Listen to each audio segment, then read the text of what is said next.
Hey Jennifer, this is quite a tale. A Monroe couple rubbing elbows and sharing champagne with Hollywood's finest. In this edition of What's Your Story, how the queen of basketball became the king of the Oscars. At most school libraries, Monroe's Crystal Washington can find a familiar name. People have got to know her story, you know, not just female athletes, but all athletes, because she was a trailblazer for all. Lucy Harris, a 1970s women's basketball star who burst onto the scene. My mom is from Menor City, Mississippi, which is like a little dot on the map of LaFleur County. A small-town girl whose game and name eventually ended up in the bright lights of Hollywood. Now, if you can dream it, you can do it. 45 years after her final collegiate game, the details of Harris's story caught the eye of filmmakers. I learned a lot of things. I was like, wait a minute, is this my mom? Harris is a pioneer in the game. The All-American won 3 national championships as the only African-American player on the Delta State squad. She scored the first basket in women's Olympic history, then became the first and only woman officially drafted into the NBA. Those details remain relatively unknown until filmmakers knocked on Harris's door. It's amazing to hear her tell her story in her own words and in her voice. 2021 documentary titled The Queen of Basketball was a slam dunk. It's amazing to see her, see herself, you know, on the big stage again.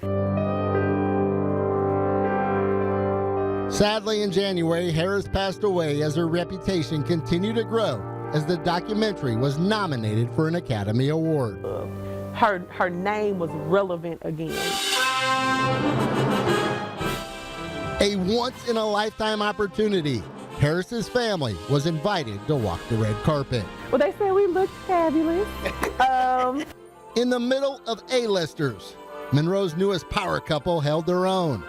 He has like that cool personality anyway, you know, he just likes to fit in, you know, he's not gonna cause a ruckus. Among some of the, you know, the movie stars and producers and, rappers and things like that, that was different, but I held it together.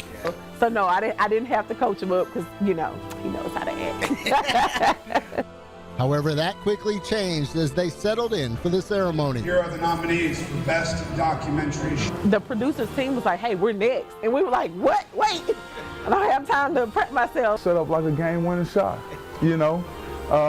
We were there, we were nervous. But when they said the winner is... The Oscar goes to the Queen. All they could get out was the quirk, and we just started screaming, like just screaming to no end. And we were just like, oh my God, she did it, you know. Then we started chanting, Lucy, Lucy, Lucy. But yeah, it was definitely an amazing experience. To the victors goes the spoils as they were escorted off to the biggest after party in town. Meg Thee Stallion was there, Trevor Noah, Russell Wilson, Will Smith, Sierra, I mean. However, the biggest star of the night remained Crystal's mom. She used the God-given talent that she had, and she made a name for herself. And that's something that I hope that other children can see. You know, even if it's not basketball, even if it's not athletics, you know, be the best scientist, be the best, whatever it is, just be the best. Like, that's all she really wanted for us.